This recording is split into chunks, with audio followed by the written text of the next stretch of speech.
Haleluya, puji Tuhan, selamat malam. Selamat kita bertemu kembali dalam seri pelajaran tentang Roh Kudus. Malam ini kita akan lanjutkan dengan pembahasan sekitar apa contoh-contoh dari hasil pekerjaan Roh Kudus. Namun sebelum kita akan lanjut, mari kita akan tunduk kepala bersama, kita berdoa buat pelajaran firman Tuhan ini. Haleluya, Bapa Surgawi, kami mengucap syukur kalau malam hari ini lagi Engkau berikan kami kesempatan untuk bisa bertemu dengan Tuhan lewat pelajaran firman Tuhan. Bapa, kami bersyukur karena ini kesempatan yang sangat baik bagi kami untuk lebih mengenal lebih dalam, lebih jauh lagi tentang apa, siapa, dan bagaimana Roh Kudus itu pentingnya dalam kehidupan kami sebagai orang yang percaya kepadamu, lebih lagi bagi para pelayan-pelayanmu. Bapa Surgawi, mari Engkau tolong urapi kami semua, bukakan hati kami agar supaya setiap firman Tuhan yang kami dengar pada malam hari ini akan masuk dan tertanam dalam hati kami, menambah kekuatan dari iman percaya kami, sehingga kami bisa lebih mengenal Tuhan dan lebih tahu untuk bersikap di hadapan-Mu Tuhan. Makasih, tolong hamba-Mu yang akan melayani, yang akan memimpin, memberikan pelajaran-pelajaran ini, agar supaya Roh Kudus saja akan menuntun pada jalan kebenaran firman Tuhan. Terima kasih banyak Tuhan. Kami mengucap syukur dan kami berdoa mau mengikuti pelajaran tentang Roh Kudus ini dalam nama Tuhan Yesus Kristus. Haleluya, haleluya, amin. Puji Tuhan. Saudara yang kekasih dalam Tuhan, pada hari-hari kemarin kita sudah membahas dan mengetahui tentang apa itu Roh Kudus. Kita semua sudah dengar bahwa Roh Kudus itu adalah oknum Allah sendiri dalam keesaan kealahan bersama dengan Bapa, Putra, Yesus, dan Roh Kudus. Dan kita juga sudah mempelajari tentang apa-apa yang menjadi kepribadian dari Roh Kudus, serta apa-apa saja yang Roh Kudus lakukan, ya. Dan pada malam hari ini kita akan coba lanjut dengan pembahasan masih sekitar apa yang dikerjakan oleh Roh Kudus, dan juga akan memberikan beberapa contoh tentang pekerjaan Roh Kudus sesuai dengan apa yang ada di dalam firman Tuhan dalam Alkitab. Nah, saudaraku yang kekasih dalam Tuhan, pertama bahwa sesuai dengan firman Tuhan, Roh Kudus itu berfungsi atau bertugas untuk menginsafkan, ya, dunia akan dosa, kebenaran, dan penghakiman. Ya. Dunia yang dimaksud di sini tidak lain adalah manusia, ya, termasuk saya dan saudara yang mendengarkan, yang mengikuti pelajaran ini. Ya. Saudara, tidak mudah untuk membuat orang insaf atau sadar, apalagi mengaku kesalahan atau dosa-dosanya. Ya, kita ambil contoh saja bahwa anak-anak kecil, ya, anak kecil saja ketika mereka membuat kesalahan, pelanggaran, ketika kita coba untuk menginvestigasi, dia menanyakan tentang hal-hal yang dia lakukan, mereka saja banyak kali tidak mau mengakui kalau mereka berbuat kesalahan, walaupun mereka sendiri tahu bahwa mereka telah buat kesalahan, ya. Itu untuk anak-anak kecil. Apalagi kalau kita berbicara tentang orang-orang yang sudah dewasa, orang-orang yang sudah mapan, ya. Untuk mengharapkan orang-orang yang sudah dewasa, sudah mapan, mengakui kesalahan atau pelanggaran atau dosanya, itu adalah hal yang tidak mudah, ya. Jadi orang-orang yang sudah dewasa itu biasanya mental blocknya sudah lebih besar, lebih tinggi, ya. Lebih cenderung untuk mempertahankan atau membela diri, ya, ketimbang untuk mengakui kalau ada kesalahan atau pelanggaran. Nah, saudaraku yang kasih dalam Tuhan, tetapi dikatakan dalam firman Tuhan, ya, dalam Yohanes 16 ayat 7 sampai 8 dikatakan, Yohanes 16 ayat 7 sampai 8, namun benar yang kau katakan ini kepadamu adalah lebih berguna bagi kamu jika aku pergi, sebab jikalau aku tidak pergi, penghibur itu tidak akan datang kepadamu. Tapi jikalau aku pergi, aku akan mengutus dia kepadamu. Dan kalau ia datang, ia akan menginsafkan dunia akan dosa, kebenaran, dan penghakiman, ya. Jadi Tuhan Yesus berbicara tentang kenaikannya atau kembalinya dia ke nature-nya sebagai Tuhan, ya. Dia duduk sebelah kanan Allah Bapa sesuai dengan firman Tuhan, dan kemudian meminta kepada Bapa untuk mengirim penolong yang lain. Dan itulah yang dia katakan di sini, kalau ia datang, ia akan menginsafkan dunia akan dosa, kebenaran, dan penghakiman. Yang dimaksudkan di sini adalah Roh Kudus, ya. Roh Kudus datang, maka dia berfungsi atau dia bertugas untuk membuat orang insaf, ya, akan dosa, akan kebenaran, akan penghakiman, ya. Jadi orang akan tahu bahwa, menyadari bahwa karena dosa maka dia telah melanggar kebenaran, dan sebagai akibatnya adalah ada penghakiman. Dengan demikian ada rasa takut, dan kemudian rasa insaf, dan membuat orang takut untuk berbuat dosa dan kemudian bertobat kepada Tuhan. Ya, Roh Kudus berfungsi untuk melakukan itu, saudara-saudara, ya.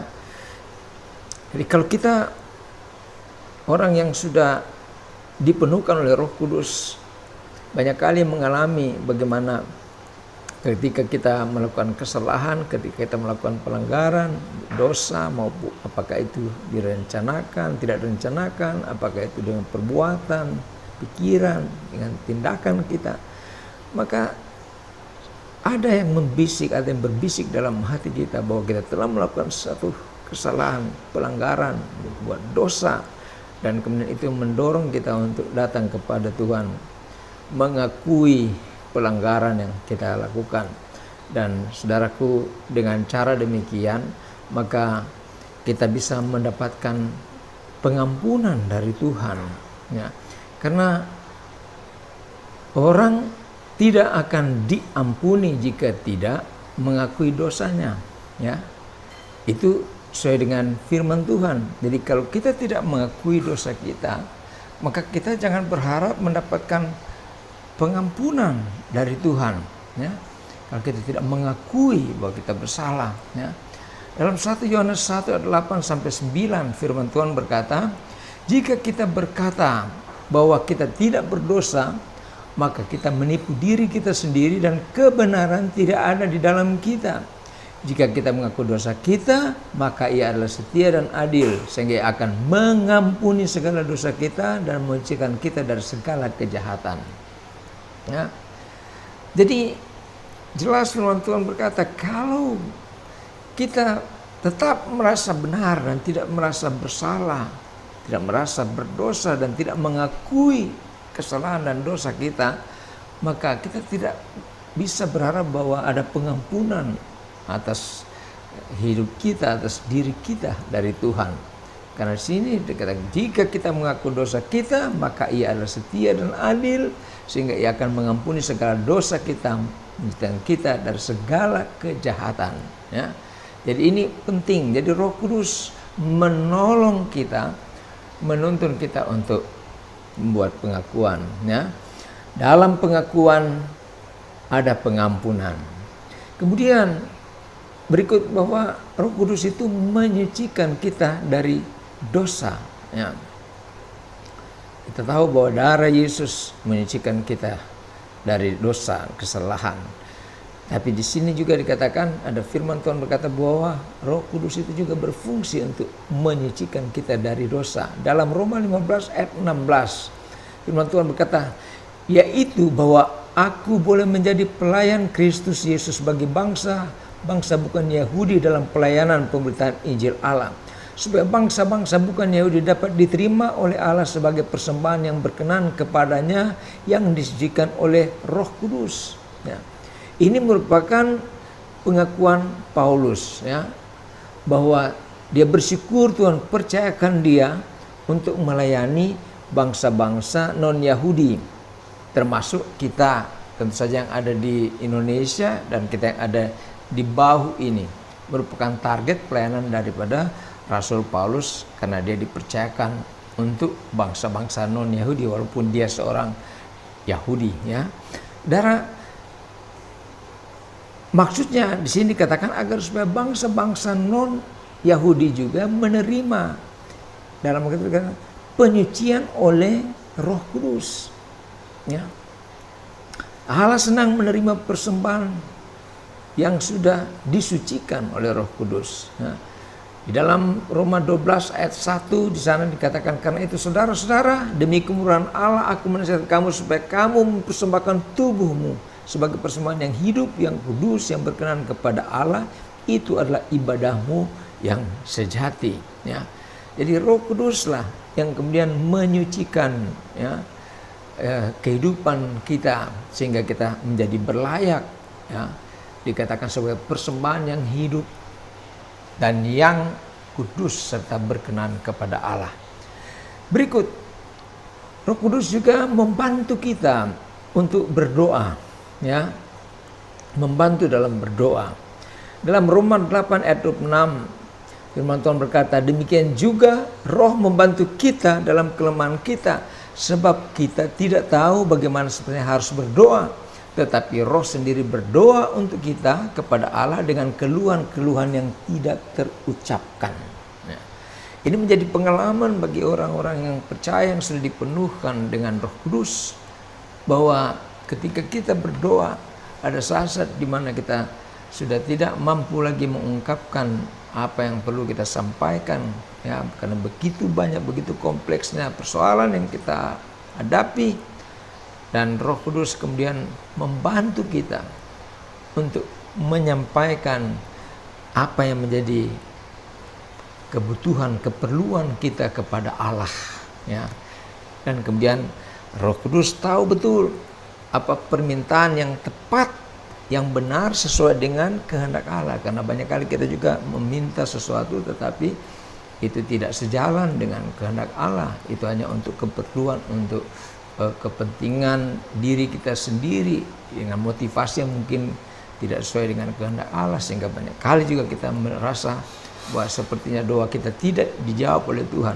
Padahal bukan karena tidak dijawab, tapi mungkin permohonan kita yang tidak sejalan dengan kehendak Tuhan. Ya. Jadi Roh Kudus membantu kita untuk berdoa. Ya, kita pernah mungkin membaca dalam Alkitab tentang Hana, ya, ketika dia mengharapkan seorang anak, yang kemudian dia mendapatkan Samuel sebagai anaknya. Ya, kalau kita baca dalam 1 Samuel 1, ya, ayat 12 dan 13. Ketika perempuan itu terus-menerus berdoa di hadapan Tuhan, maka Eli mengamati mulut perempuan itu.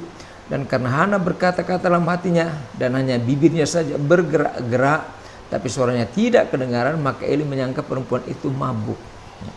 Jadi memang bisa saja orang salah mengerti, salah paham dengan kita ketika kita di dalam roh. Kita sementara berdoa kemudian kita menyampaikan sesuatu yang tidak kelihatan, tidak dipahami, tidak jelas bagi orang yang ada di sekitar kita mendengar.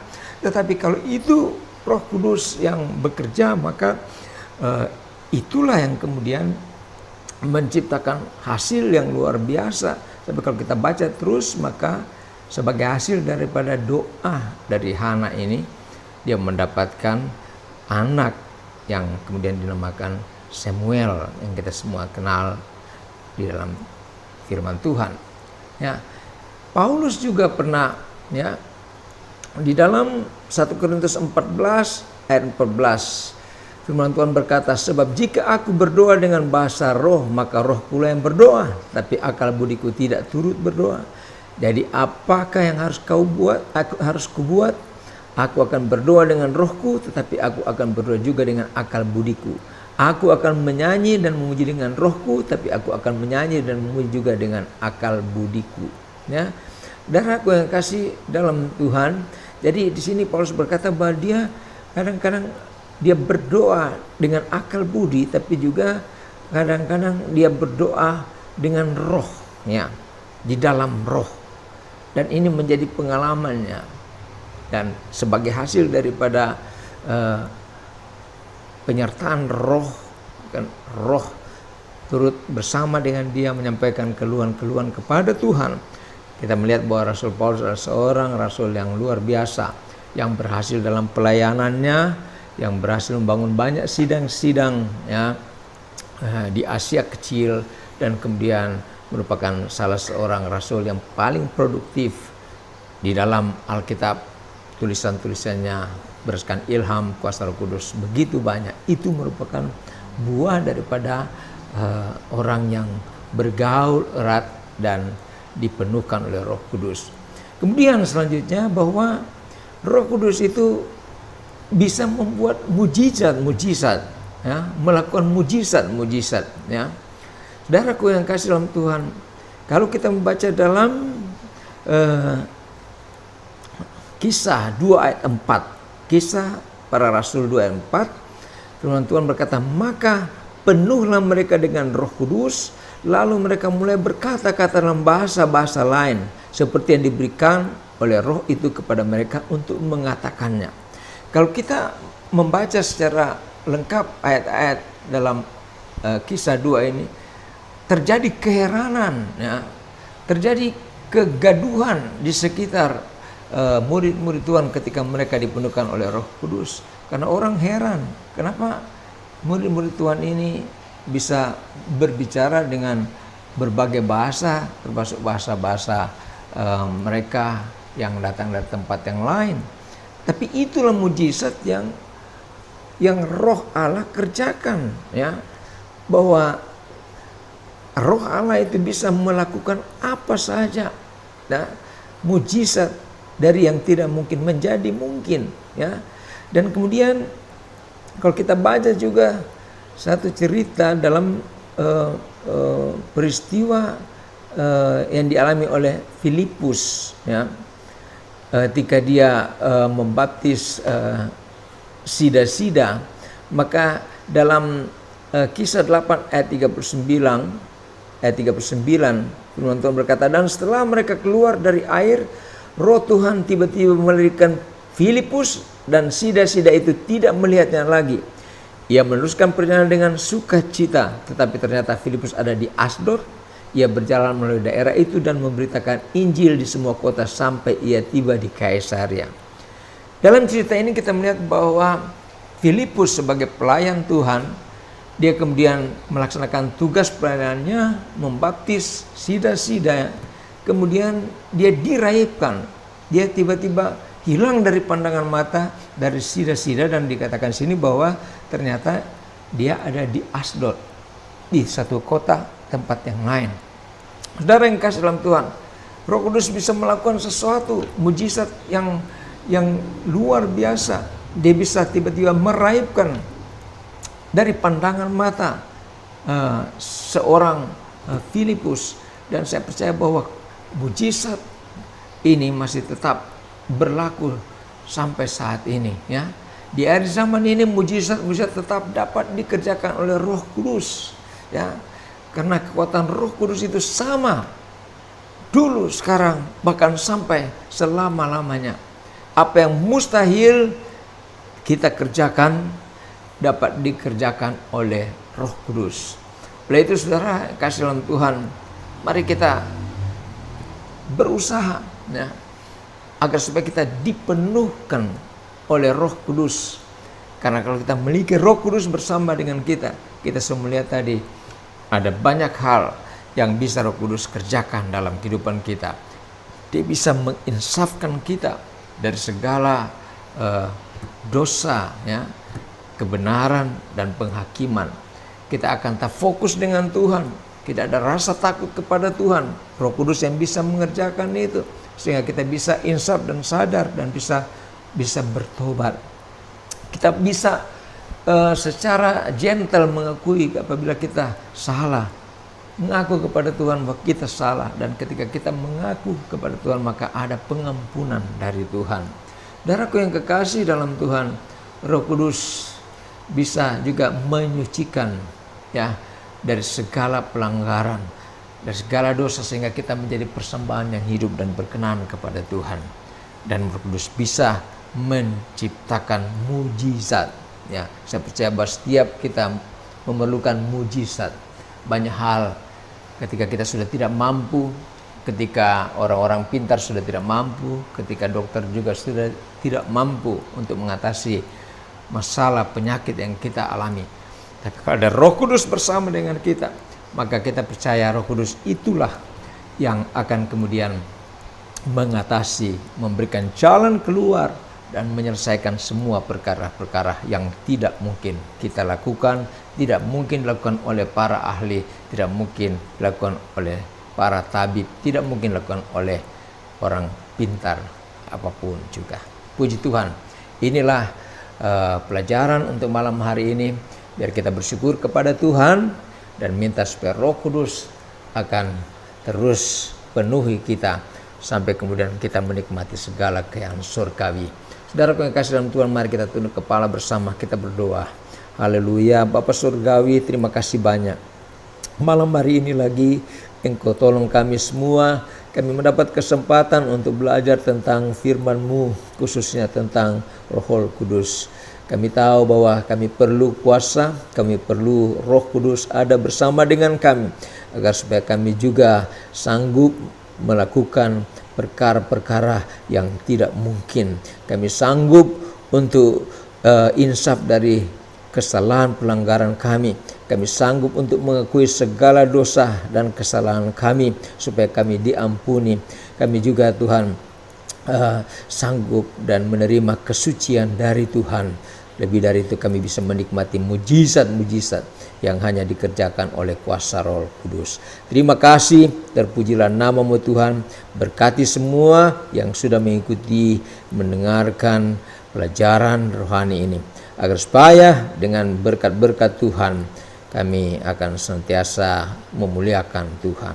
Terpujilah nama Tuhan. Ini menjadi doa dan syukur kami dalam nama Tuhan Yesus kami sudah berdoa. Haleluya. Semua yang percaya berkata amin. Haleluya. Puji Tuhan. Tuhan berkati kita semua dan sampai jumpa pada pelajaran berikutnya. Haleluya. Puji Tuhan.